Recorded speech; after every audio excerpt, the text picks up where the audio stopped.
Hi friends, आज हम बात करने जा रहे हैं टर्म इंश्योरेंस के बारे में। टर्म इंश्योरेंस आपको लेना चाहिए या नहीं लेना चाहिए, क्या जेन्युइन है या फिर ये टोटल ही स्कैम है। तो मैं आपको बताना चाहूँगा कि हर फील्ड में अच्छी और बुरी कंपनीज होती हैं, लेकिन जो प्राइवेट कंपनीज हैं में जब मैंने रिसर्च किया तो पाया कि इनमें से ज़्यादातर जो पॉलिसीज़ हैं, इनमें से जो ज़्यादातर पॉलिसीज़ इन प्राइवेट कंपनीज़ की हैं वो इस तरीके से डिज़ाइन है कि वो सेटलमेंट, वो क्लेम आपको मिल ही नहीं सकता। जैसे कि मैंने आईसीआईसीआई प्रूडेंशियल के ऊपर थोड़ी सी रिसर्च की थी, और दूसरे अगर आप खुद चाहें तो वो भी आप भी कर सकते हैं। जब हम इंश्योरेंस लेने जाते हैं तब तो ये बड़ी मीठी-मीठी और बड़ी डिक्लेरेटिव सी बातें करते हैं कि हम ऐसे करेंगे, हम ऐसे करेंगे। लेकिन आप ये इंश्योरेंस तब काम आएगा जब आप नहीं रहोगे। तो जब आप नहीं रहोगे तब उस टाइम पे क्या प्रोसेस फ़ॉलो होगा? मैंने उस सेंस में के ऊपर रिसर्च किया, और जब मैंने देखा आईसीआईसीआई के जो क्लेम सेटलमेंट प्रोसेस है उसके ऊपर जब मैंने रिसर्च की तब पता चला कि उनके कुछ फॉर्म्स हैं वो सबमिट करना होते हैं, प्लस इनकी ओरिजिनल जो पॉलिसी है वो देना होती है।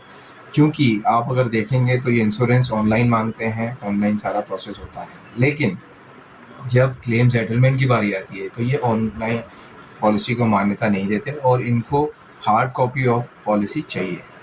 तो यहीं पर थोड़ा-सा एक डाउट क्रिएट हुआ मन में कि क्या ये चाहते हैं कि कभी किसी व्यक्ति से पॉलिसी मिस हो गई हो या मिसप्लेस होके या कहीं गिर गई हो, तो उस व्यक्ति को ये इंश्योरेंस का फ़ायदा नहीं दे। इसके बाद मैंने इनके सेटलमेंट फॉर्म्स देखे। जब सेटलमेंट फॉर्म देखे तो उसमें ऐसी चीज़ें सामने आईं जैसे कि कोई बहुत ही गहन जाँच वाला फॉर्म, मतलब उसमें बहुत ज़्यादा डिटेल्स में, जो कि डिटेल आपकी उस टाइम पे ली जाती हैं जब आप इंश्योरेंस पॉलिसी लेने जाते हैं। जैसे कि बंदे की हैबिट्स क्या थी, क्या वो स्मोकिंग करता था, क्या ड्रिंकिंग करता था, क्या। अब हो सकता है कि कोई फैमिली मेंबर गलत इन्फॉर्मेशन के वजह से वो उसमें गलत जानकारी डाल दें, जो उससे मैच ना करें, तो उनको एक पॉइंट मिल जाएगा कि इस पॉलिसी को हम रिजेक्ट कर सकते हैं बिकॉज़ बंदे ने ये फैक्ट जो है वो हाइड किया था। दूसरा मैंने देखा कि अगर आप किसी कंपनी में काम करते हैं तो उनके तरफ से एक एम्प्लॉयर सर्टिफिकेट होता है, एम्प्लॉयर फॉर्म होता है, और वो फॉर्म पे आपको एम्प्लॉयर से इन्फॉर्मेशन डलवा के और उस पे साइन करके लेना होता है। अब आप उस फॉर्म में देखेंगे तो आप बड़े शॉक्ड होंगे। उसमें ये पूछा गया है कि बंदे ने पिछले सालों में, 5 सालों में कितनी मेडिकल लीव्स ली, कितने मेडिकल सर्टिफिकेट्स लगाए, क्या बंदे का कोई ऑपरेशन हुआ, क्या कुछ और हुआ। इस तरीके के सवाल एम्प्लॉयर से पूछे गए थे।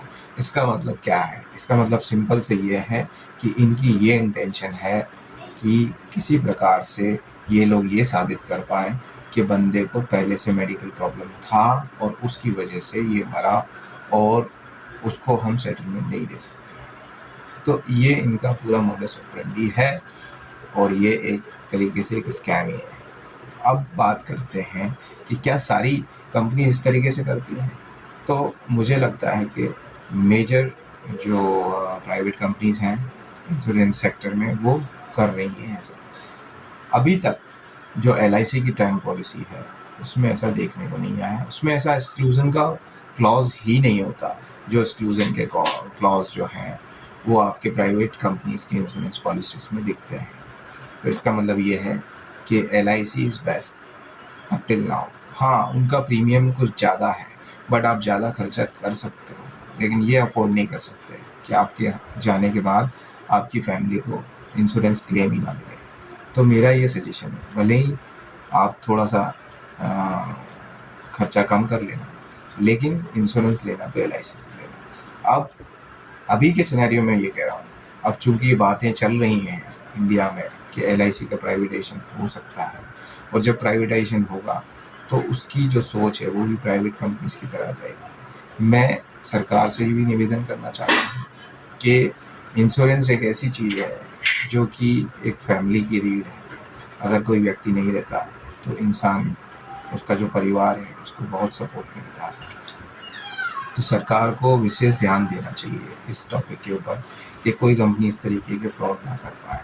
हाँ, कंपनीज़ के साथ भी कुछ फ्रॉड होते हैं, लेकिन वो बहुत ही माइनर होते हैं। ज़्यादातर जेन्युइन केस ही कंपनीज़ के पास जाते हैं।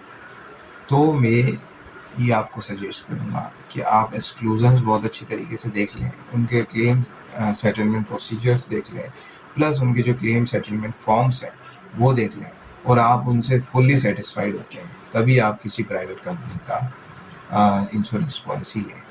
और मैं आपसे ये कहना चाहता हूँ कि हो सकता है कुछ सालों में LIC भी प्राइवेटाइज़ हो जाए, तो जब LIC प्राइवेटाइज़ हो जाएगी तो मुझे लगता है प्राइवेट इंडस्ट्री के लोग भी उसमें ज्वाइन होंगे, और हो सकता है वो जो गंदी सोच है सिर्फ प्रॉफिटेबिलिटी वो लेके उसमें आएंगे। तो उस टाइम पे आपको ज़रूरत पड़ेगी कि आप उसका भी एक इन्वेस्टिगेशन करें, और आप जो है उसमें तभी निवेश करें जबकि आप फुल्ली सेटिस्फाइड हो जाएं कि मेरे जाने के बाद ये इंश्योरेंस सेटल हो गया। हाँ, इसके साथ मैं ये भी कहना चाहूँगा कि आप टर्म इंश्योरेंस लेते हैं तो दूसरे जो कन्वेंशनल इंश्योरेंस हैं वो भी लेके रखें, क्योंकि 5 लाख 10 लाख तक के होते हैं जिनके सेटलमेंट में ज़्यादा दिक्कत नहीं आती है। तो मैं यही निवेदन करूँगा कि आप जहाँ भी इन्वेस्ट करें सोच समझ कर करें। आप सबकी सलामती के साथ नमस्कार, जय हिंद।